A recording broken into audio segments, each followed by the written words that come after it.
Oh, today on the show we have, forgive me, Paige Perillat-Piratoine.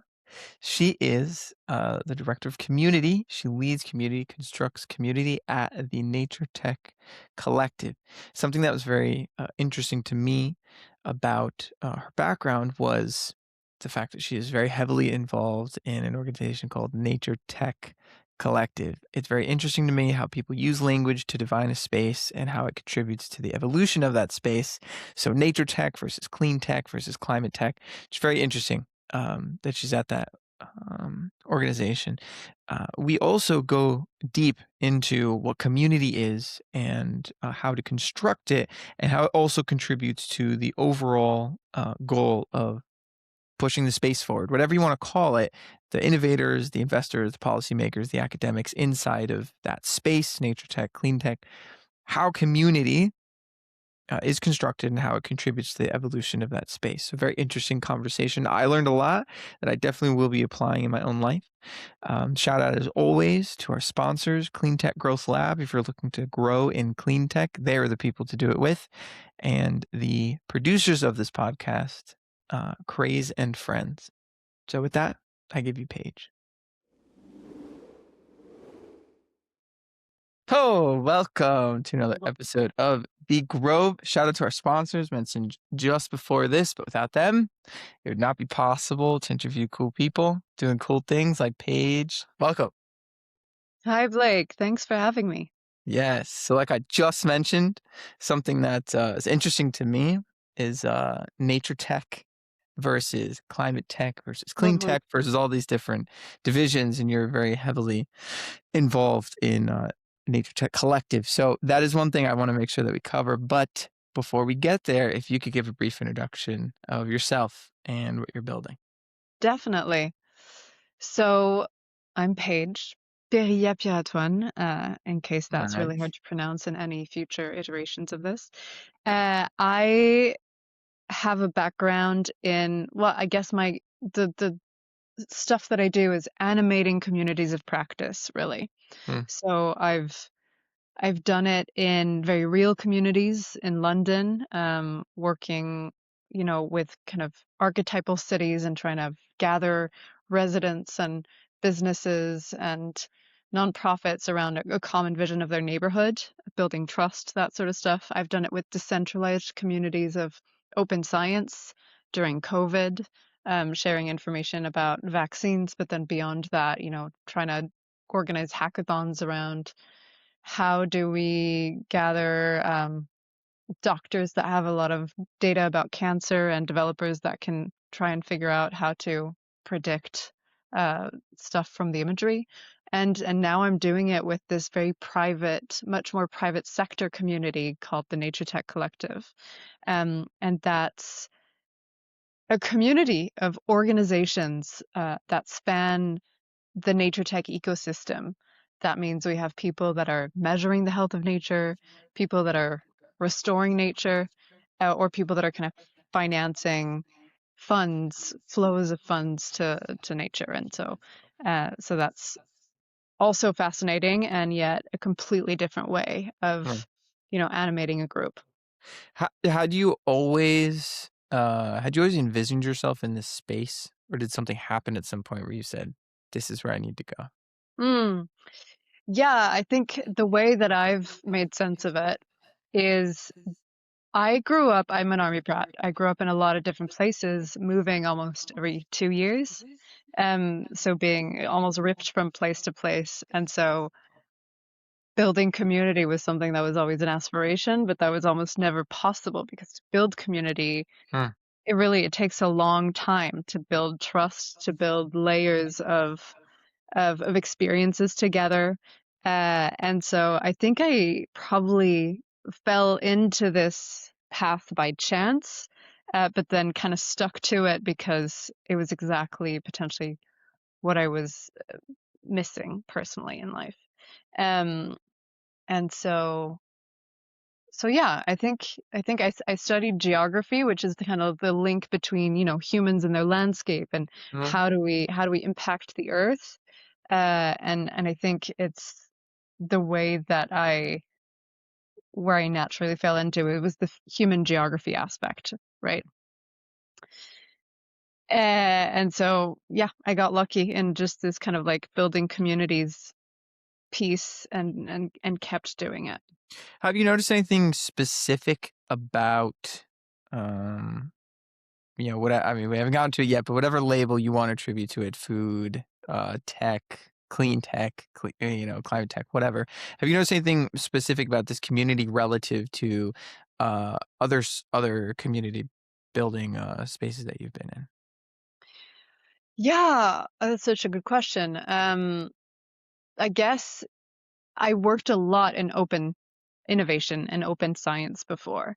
And those are really incredible communities. There's people that will. I worked a lot with individuals, and so they'll participate really easily. They'll share knowledge. They're all kind of educated into those um, tenets of what is open innovation and open science, right? So replicability, accessibility, things like that.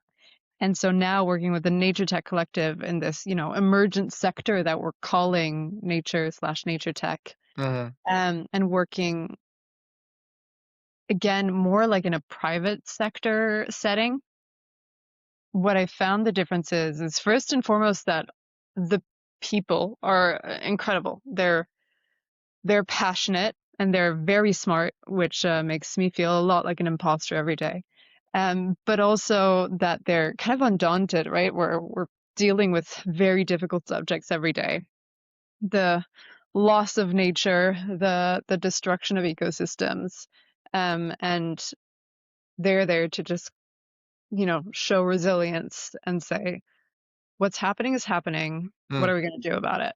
And that's is an amazing atmosphere to participate in. But then, of course, they're all, a lot of them are startups, the people in our community.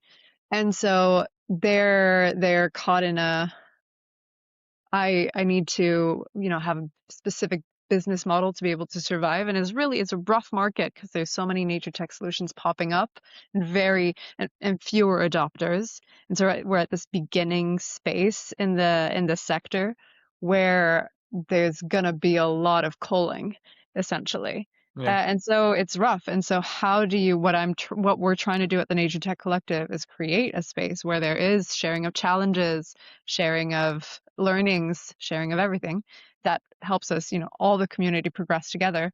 But that is also a difficult balance to strike for everyone. How much do I share that's not going to give away too much of what I do and going to yeah. help me keep my differentiation in this market? Um, and how much do I share that is actually going to benefit the whole sector and so everyone? Interesting. And it's really hard as a human to figure out what the right answer to that is. And so it's really also challenging as like a community Right. host to figure out how to create the spaces for that to be clear. Well, just before you had, or not just before, but in a lot of what it seems like you've spent your time on before joining the Nature Tech Collective was, I mean, you were also featured at a TED Talk at some point, speaking about things like this. What was it that you were doing before that brought you to the Nature Tech Collective? So not exactly a TED Talk. It was if you're talking about the video with the red background, it was a What Design Can Do talk Yeah, in Amsterdam. And design that can. is I don't know. I don't know what the acronym would be then. What W design can do? What could W what could talk? exactly. It was a hard one. Yeah, no, that's part of more of my side hobbies. I got also really lucky when I was studying geography in Ireland at Trinity College, Dublin. They had the first science gallery there. The science Shout gallery is out. incredible. Do you know one? No, I was saying shout out to them for Oh, that. shout out. Okay. Yeah. Um, they're this incredible museum gallery that has exhibitions that's at the intersection of kind of art and science and design. And so really early on, I got passionate about synthetic biology, and life and how we can engineer it to make, new materials, or new processes. And so just because I'm not particularly a scientist, Mhm. I've kind of taken the rest of my time outside of work to play around with how do we grow things rather than extract them? And so that talk that you're referring to is part of a project that almost turned into a startup that's called Electric Skin. And I was working with four other women, and we were trying to basically test a new form of electricity. We talked to these scientists that had at Amherst University, UMass. Mhm. They discovered this bacteria in the ground, and this bacteria grows this very specific protein. And this protein, uh, when it's near a humidity gradient, it generates electricity. And so we were trying to grow this protein in a Whoa. lab setting and then embed it on a biomaterial that would create that humidity gradient and that would then generate electricity. So it'd be kind of a That's skin that crazy. would make electricity. And it's a new type of electricity because it's high grow electricity. So it's from the humidity in the air Okay. rather than the wind, the sun, you know, any other type of thing that we're exposed to right now. And so we got some cool prototypes. We did a lot of things. We appeared on TV on Stars of Science. We got some European funding to test it out. We're on a hiatus right now as the team reorganizes and makes babies and things like that. Nice. Well, I mean, a startup, I guess you can argue, is like raising a child almost. So it's very Right. good. Yeah. It kicks and screams like every day. So, that's really interesting that you have that element to what you bring to this whole concept of community building, because not only have you spent a lot of time orchestrating them, but also you have spent time in the seat of someone who is focusing a majority of your time building something and seeks community. And Right. so, how would you say your experience? But in those different, I mean, I don't know how many other, different things that almost became startups that you did, but we talked about the examples. So, um, how did your experience with Electric Skin influence how you construct community? Well, that's also a good question. Do I know how to answer it immediately? Let's see. Well, Um, good thing we got time. um, I guess that this kind of startup world is a really interesting one because, like you said, it's all consuming. It's like having a baby. You have this idea and you really do believe in it, and then you go out into the world and you try to meet all the people that, might believe in it as well, and can help you make that happen. But a lot of things have to align, like the right team, the right moment in time, Right. the zeitgeist, uh, and all of those things. And so it can be, I think maybe I'm answering probably on the side of your question, but I'm really glad I went through it, because then the people that I'm working with now at the Nature Tech Collective are exactly in that same kind of tension. So it allows me to understand where they're at and the difficulties they're facing and how to talk to them and how to gather them as well so as to like make them understand how they might collaborate, how NTC can help actually create spaces where they can find the right people to make their ideas happen. um, yeah, I guess it's giving me a lot more empathy Hmm. for the people that I'm working with right now. And that's crucial to the work that we're doing at the Nature Tech Collective because again, like super emergent and chaotic market means that, you know, there's within the collective there have been, I don't know, maybe a handful or a dozen of startups that have just died so far because it's not the right time where they were offering Right. something that there wasn't enough demand for. Well, I guess a little then a little more context to I guess where I'm coming from with that. And then side note, have you heard of Modern Synthesis? It's a Of course, company. yeah. They're just awesome, and I've been following them for a while. I don't have any connection to them really, but I know that they're cool and they're out your way. So, Yeah. but yeah, a little more context is there's a lot of people building companies, or have built companies or want to help companies in my own community doing this podcast and the other things that I do to help that. I haven't specifically gone about it in a way where I am constructing community or anything, but I do have a community because I'm a human, you know.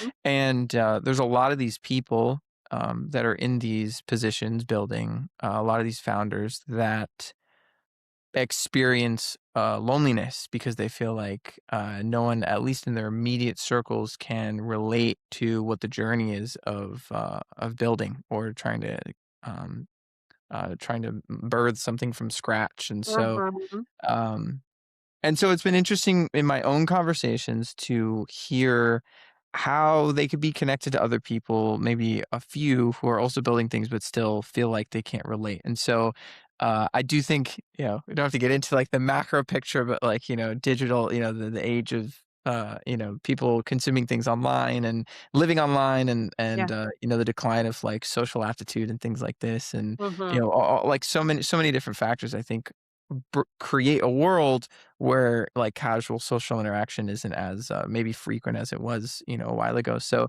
Sure. the idea, right, like we can sit here and talk about, oh, like let's create community, we need community, but the actual mechanisms that make that work I think are less abstract and they're actually harder to achieve. So you had mentioned earlier that there are specifics. There are some things that you've learned that you implement at NTC as far as building community. So for however long we need to do it, would you be able to lay out a little bit of a framework of how you go about like what does community mean when we say it, and then how like what are the building blocks of it in order to establish one that persists? Mhm. Yeah, I'll try. I mean, I think the first thing that I want to say here is that the word community is probably overused. A lot of we- businesses are using that word in a way that's fraudulent. And that you know, if if I was to give a definition of community right now, it would be, a group of people that feel like they can actually lean on each other, or at least contact each other and be friendly with each other. Whereas, a lot of people are using their audience list, uh, and saying, that's my community. Well, it's not. They can't talk to each other. And so with the building blocks of community, let's say, well, you've got to create the spaces for people to be able to gather and connect with each other. And so, of course, the first thing that we have, or the first thing that people kind of join when they join the Nature Tech Collective is, they'll get the newsletter, but it's also a Slack forum. It could be anything. It could be a WhatsApp group. It could be a circle. It could be whatever. But a place where people can understand who else is in the space, and contact them easily because they also have been kind of almost vetted. You're also part of the Nature Tech Collective, hence I can reach out to you and say, hey, I'd love to speak. No other motive other than I'd like to connect, and we're in this same group that has the same values. So that's another thing, actually, is when you're building community, you're creating a common set of values. And ours are, we're all tending towards a nature positive future. Technology is a huge part of that. It's not essential, but it's going to accelerate this nature positive future. And we all believe in it. And we're in a space that's probably kind of more of like a non-solicitation space. I'm not here to get clients. I'm here to collaborate and figure out what are the challenges and the knots that we have in this sector that have to do with, how much nature data do you collect and how much are you going to pay for this nature data, and like all these sometimes tense questions and not easy to answer challenges. And so the big part of what I do actually is when people are interested in becoming part of the collective is I'll have a one-on-one call with them and tell them really what we do and what happens in the collective. And is that really what you're looking for? Because we can definitely bring you in, but this has to, there's actually an exchange. We ask for either a fee or an in-kind service so that the people who want to be part of the collective actually have a stake in the game and have given us something, and we're giving something back. And so uh, there's this important thing that is reciprocity, really, also, I think, when you're building community.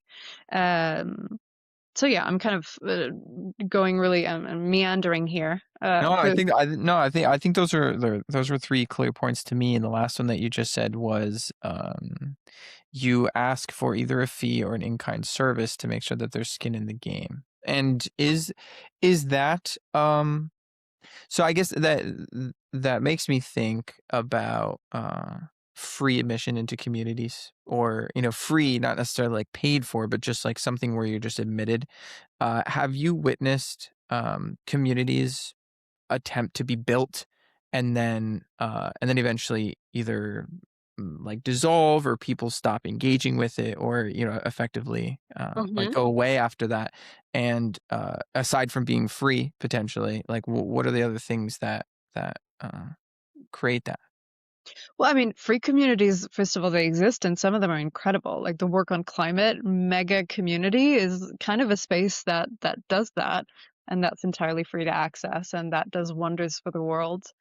Um, and the other thing that I will say is that it's part of the life cycle of community to die eventually.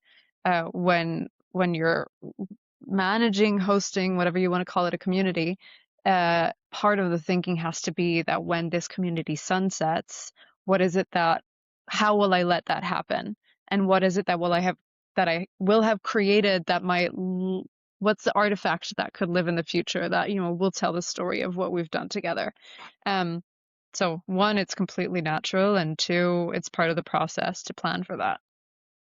So then I guess to rephrase the question then like what are aspects of and like I said, you already mentioned 3, which is helpful, but if there's anything else that you could say, now that we have that framework of when you're building a community, there's a recognition that it will sunset at some point. And so really the drive before that period of time is to create the artifact that you're speaking to that will live on after that community. So what are ways that you go about that? Like are there requirements for a certain amount of engagement that a member needs to have? Do you have like a minimum for how many events NTC needs to put on personally, whether it's in person or digitally? Anything else? Mhm. I don't know. Well, sure. Yes. And at the same time, I think we're in a really privileged position at the Nature Tech Collective because our founder isn't so dead set on KPIs, which means that we can work much more intuitively. And so when you're tending towards something as abstract as, accelerate the nature positive transition, it's more about how many connections have you enabled, how many working groups have you managed to spur that might have shed light on important tensions or created interesting resources that live in the long term and help the rest of the sector. And a lot of those things are actually really difficult to measure. um, and so I guess the way we know we're doing something right is how much people tell us, first of all, thank you for facilitating this space. I met this person. Or we count the number of introductions we're able to make. Or sometimes it's, oh my gosh, thank you for putting out this resource. It really helped me do this or that. Um, and so it's kind of a two-part answer. Yeah, there's tons of things that you can track: how many events we've put forward, how many introductions we've made, how satisfied are people with the events that we're putting Okay. together. Can we track the number of collaborations that we've actually made happen? Turns out a lot of these things are hard to track. Hmm. And the second thing is, but also there's a huge part of intuition that happens in there that, is, are people coming back to you to tell you the impact that you've had Hmm. without you even asking, so that you can know actually that's helpful and I'll go more in that direction, whereas that hasn't been as um, rewarding to the people in my community. Is there if somebody came to you and they said, "Hey, I'm thinking about," it wasn't NTC, it was, they're across the globe and there's some other community that they're entertaining. What is it that you would say as far as advice for the best way to not only think about whether or not they should join it, but also what are reasonable expectations to have as far as what a community can mean to you or to make the most of it if you're dedicating your time? Yeah, I mean, it so depends on what type of community we're talking about, and there's so many variations of it. I mean, it could be, you know, as chess, or it could be business, or it could be, um, grief. There's everything, right? Fair, fair, fair. Okay, Uh, so then yes, you're right, and let's say working community then, okay. because I think it, like social is like a whole other podcast, Mhm. you know. Right. So yeah, so let's say working community. So I appreciate that. Yeah. Um, all right, let's see. And the question is, if someone came to me and said, "I'm thinking of joining this community," what is going to tell me that it's worth it, basically? Yeah, like if I came to you here and I was like, "Look, Paige, there's this really cool thing happening in Philly. It's a community. I want to be a part of it. I don't know if I should. It'll take a decent amount of my time, or I'm it's free maybe, and I can just join it. But I feel like I won't be, contributing. So maybe it's a waste. Like, how should I think about this? Right. I mean, I guess a lot of our community members come from referrals, really. Someone else has told them, "Look, I'm part of the Nature Tech Collective. You you could join. You kind of belong, and we're getting something good out of it." So has someone else told you? Has someone else invited you in? Okay. Um, that's probably the first thing. The second thing is kind of what you said. Are you able to give back to it? Do you have enough time and motivation to be part of it? Um, and I guess the third thing is, how do they gather? And is that is can you give it a try and see what the feeling is, what the vibe is, and do you feel like you belong in that first 1 or 2 moments that you're stepping in? So, when you're building NTC and you're approaching it, I'm curious, is there specifically anything that is the biggest hurdle for you? And if there is, which I'm sure there is, but whatever it is, how is it also an opportunity? The biggest hurdle. Well, maybe so just a bit of context, we started out as something called the MRV Collective. Okay, MRV stands for Measuring, Reporting, and Verification. So they're all the technologies that help you measure, report, and verify your nature data and cool. actions. And as that evolved, like maybe 1.5 years, and it was kind of a very loose community, a landing page that 80 people signed up to immediately because there was such a vacuum in the space and there was no community that existed in that sense. Um, and so it kind of popped out of thin air and in a lot of ways. And then that community gathered, and as time went by and conversations went on, we realized that we were siloing ourselves into just one part of this market, and that what we wanted to do was connect, supply and demand. We were the supply, but we weren't managing to connect to the demand side, the people that were going to use those technologies. And so we rebranded and we became the Nature Tech Collective, Mm, which is now supply and demand because we started bringing in project developers and corporates and mm, investors. Um, and as we started doing that, other kind of personas within the nature markets became interested in what we were doing, like academics and consultants. And so we let that happen. And now we're this smorgasbord of nature tech mm, stakeholders um, across the ecosystem and across the world, which makes it incredible because we're an extremely diverse set of organizations and hence people, which means that you can kind of pick anyone's brain about probably anything. But that makes it a real challenge for us as like the kind of mother nonprofit to manage, right? We can't favor any one stakeholder. But how do we serve all of those people, all of those stakeholders at once? Well, we have to take a completely other approach to community gathering and building, which is how do we create the spaces and the varied enough spaces mm, for all of these stakeholders to meet in ways that are generative and not random or too abstract. So we have to create very specific event formats that say, this stakeholder is invited to speak with this stakeholder around this specific question. mm, Or, here's a demo day where all of these types of solutions are going to pitch and show you what they're capable of, and who might be interested in that is this kind of stakeholder group.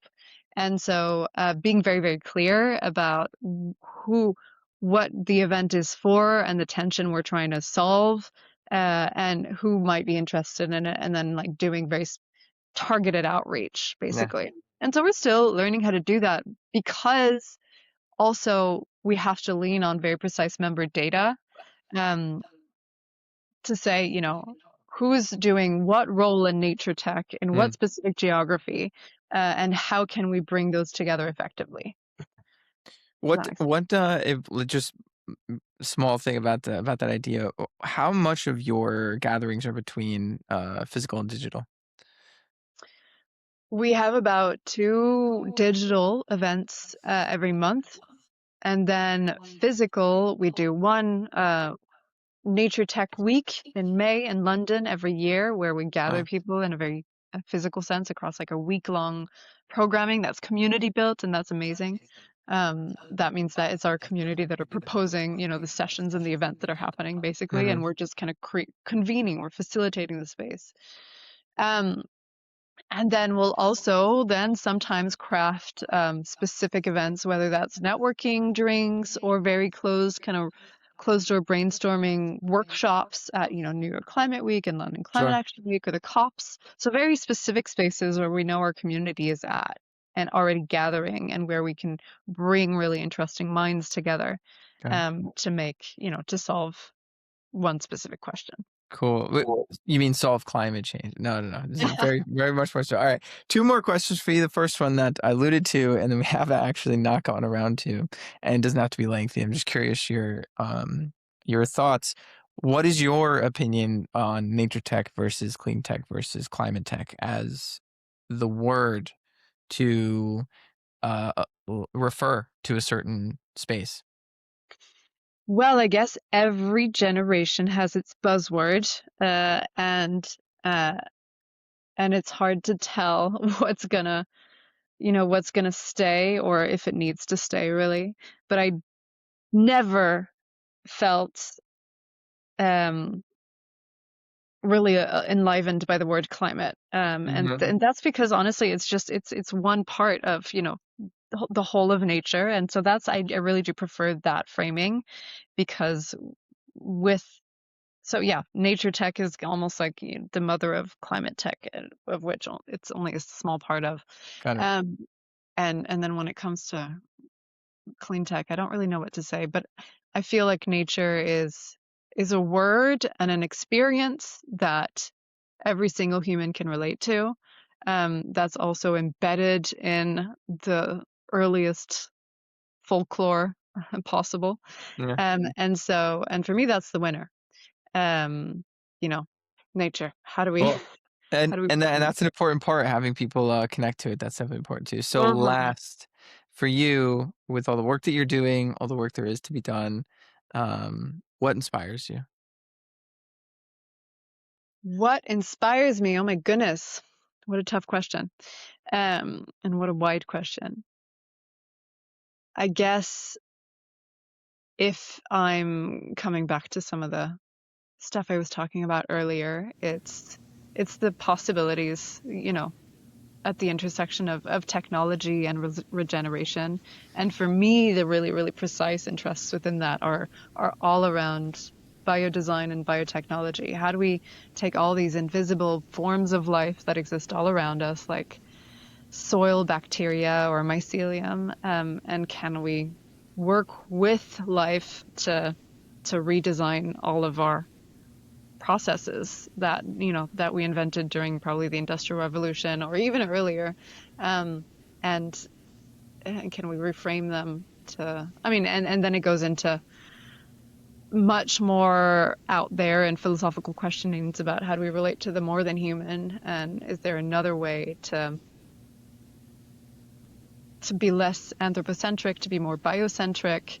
Can we think about other forms of life as deserving of respect and interest as other humans, and that sort of stuff? And I think there's a tremendous amount popping up out there in that line of thinking, and that's informing the technology that we build, things like modern synthesis, are thinking in that way. And so I'm very inspired by that. I feel so lucky to be living in this time.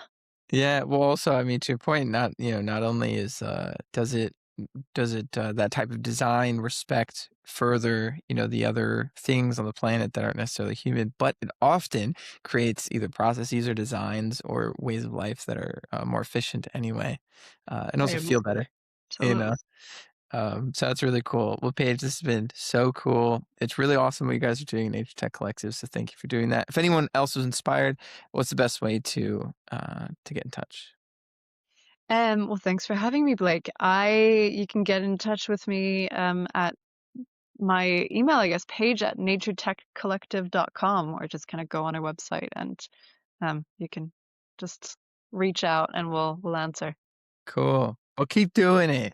Keep building, and I look forward to the next one. Thank you. Have an amazing rest of your day. You got it.